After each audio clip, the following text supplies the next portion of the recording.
Greetings, family. It's me. I'm obviously in nature. It's Empress D. I hope you guys are getting out in nature. Oh man, where I am in North America, it's a beautiful day. I think it's 1 degree, which is warm considering it's been minus a few for the last couple days, and the sun is out. I'm sure I can capture it somehow. Yeah, the sun is out. Just a wonderful day, family.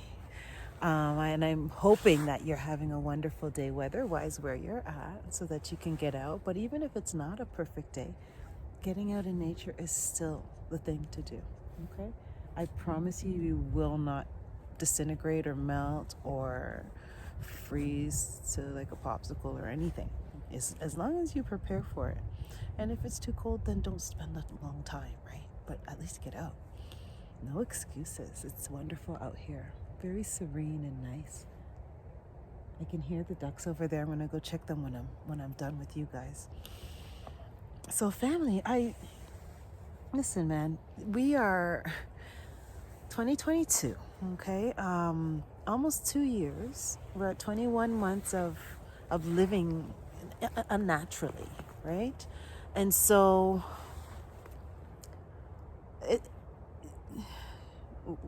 it's not a good time. I think a lot, and especially when I come out in nature and I'm out here independently, I think a lot. And I often think about the whole situation that we as a collective, and when I say collective, I mean as a collective, I mean globally, every man, woman, and child on the planet has been facing the same issue at the exact same time. So we are all going through it, okay? And now I'm thinking of the situation like this. Now, pretend that any of you out there listening had a friend who is telling you about their relationship, okay? And when they're describing their relationship, they're describing it like this. They're saying that they're in this relationship where, the guy's really good. Like they've been together for 20 years. The guy's been really good to them. Everything's always been really comfortable. As long as, everything just goes according to plan. And so I had to pick up something that fell. As long as everything goes to plan, or as long as you follow like the program and the rules, everything is gravy, right? And that's how it's been in this relationship, right? There's really been no conflict, right? And now, so, let's just say something happens where the family is threatened in some way, right? This relationship is threatened in some way. And so the man takes charge of how to deal with it, okay?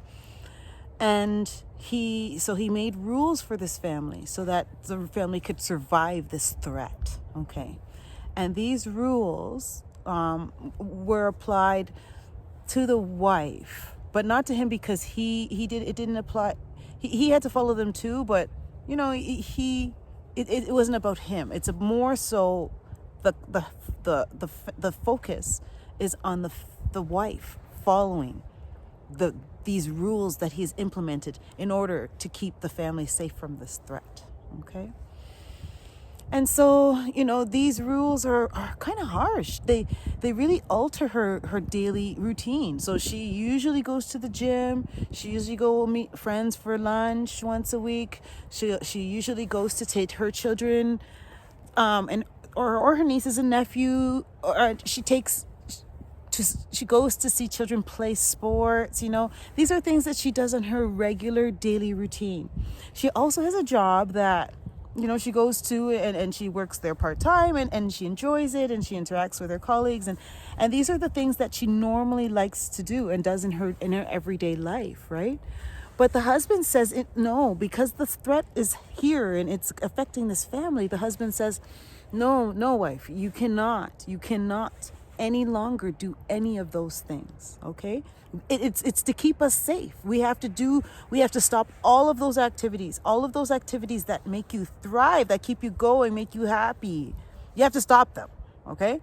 Um, it's for the protection of the family, right? And so the wife is like, okay, like she's scared too, right? She doesn't know about this threat. And so she decides to just do what the husband says. Like she's following these rules, right? And it's hard and it's not easy. And after a few months, the threat is gone, and she's able to go back to her regular way of living. And so it's wonderful. So so she's like, okay, it's worth it. All right, it's worth it. It's worth it. It's worth it. So she's out and about and she's doing what she's got to do. And then the husband says, the threat is still there, though. You got to be careful. You can't relax. You have to be in fear. You have to be scared, okay? The threat is still there. So you got to always be nervous about it. You always have to be thinking about it, okay? So even though she was free to do what she had to do, that she was always scared because this threat, So anyway, so she's whatever. So the husband also comes and says, "Oh my gosh, I have a way that we can kind of eliminate this threat." And the husband says, I went to this lady, and she's very reputable. She knows everything, right? And she said to drink this potion. And if you drink this potion, it will reduce the chance of this threat to our family. And so the wife's like, "Oh, yeah, okay, yeah, all right." And so she drinks the potion, right? Like, she's kind of worried about it because she's like, "Wait, what lady gave me this? Who said to take this? What's in it? What? You know what? My husband, I trust him. He's for the betterment of our family, and he says that there's a threat, and he's saying, you know what? I have to drink this potion in order to reduce the threat." Okay, and so she drinks the potion, and they say you have to drink it twice, and so she's like, "Oh gosh, okay." And so she drinks the potion, right? She has a friend though. Oh man, her friend had a different experience, but that's for another video. But we'll stick on this friend. So she takes the potion, right? And she's happy, like she's okay, good. I did what I had to do for the family, and everything should be a-okay. We did that. We did the I had to stop all my activities, and we had to take the potion, and I did all that. Yes, I did everything to abate the threat. Our family should be safe, right? And so, she lets her guard down. She's like, okay, good, yes. We're getting out of this. We're getting out of this threat. The threat is reducing. And the husband saying, "Well, I'm sorry, my love. That threat has gotten better, but there's another threat." Okay? And in order to avoid this threat, I know we said it was only 2 potion doses you had to take. You have to take a third. Listen to me, man. I'm not going to go any further with this story, because if any of you out there was listening to your friend tell you this, I'm sure you would have all said, "Listen, man, I don't know if this person really checks for you. I don't know if this person really has your best interest at heart, this person that you're with. You might want to think about how you want to move forward with your relationship. You might want to really evaluate how you want to move forward and what's best for you." And that's the kind of advice most of us would be giving our friend, right? I would describe the relationship I was talking about as a toxic and abusive relationship. From the outside looking in at somebody telling me that this is their relationship, I would say, that's not healthy. It's a toxic relationship. It's a lot of abuse. It's a lot of it's not healthy. And that's what I would be telling my friend. But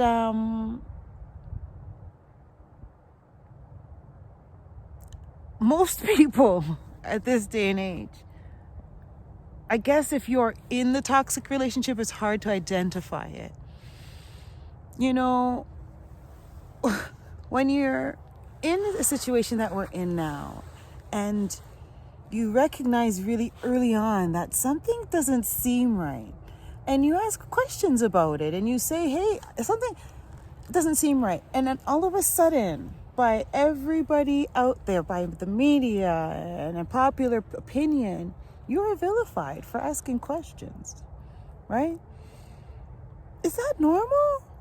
Family, we have to really think about what we're living in right now. I think I'm going to clean my camera because I think it's disgusting. I think that's a bit better. What is it? I don't know. To me, there's a lot of toxicity and abusive relationships happening on a macro level.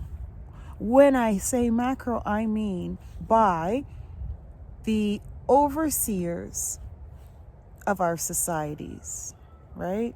A lot of abusive behavior towards their population. Family, I hope that you can look at it from that perspective. The perspective of a relationship. If somebody was doing this in a relationship, you would question the way that person that they're with feels about them. You would say, hey, yo, I don't know if he really checks for you. Or I don't know if she loves you. I'm sure most of us would give that type of advice to our friends. So we have to recognize what we're going through. We're in a toxic, abusive relationship with those that are governing us. We have to wake up, humanity. We have to realize that this is happening to us. And I know when you're in it, it's hard to see, but I'm shouting it from the rooftops. Please, guys, can we look at what's happening, please, family? That's my plea. It's easier to do it when you take care of yourself, when you really get to know yourself. Knowledge of self is key, and a fast track to knowing yourself is coming out in this beautiful nature space. This is Mother Earth. This is this splendor, beauty, miracle. So much is so amazing out here. It's so hard to believe, right? Get out in here. That's a fast track to getting to know yourself, especially when you come out here with nothing but your thoughts. Okay, family, I encourage you all to go out and do that. I really love and I value each and every one of you, and thank you for watching my message. One love.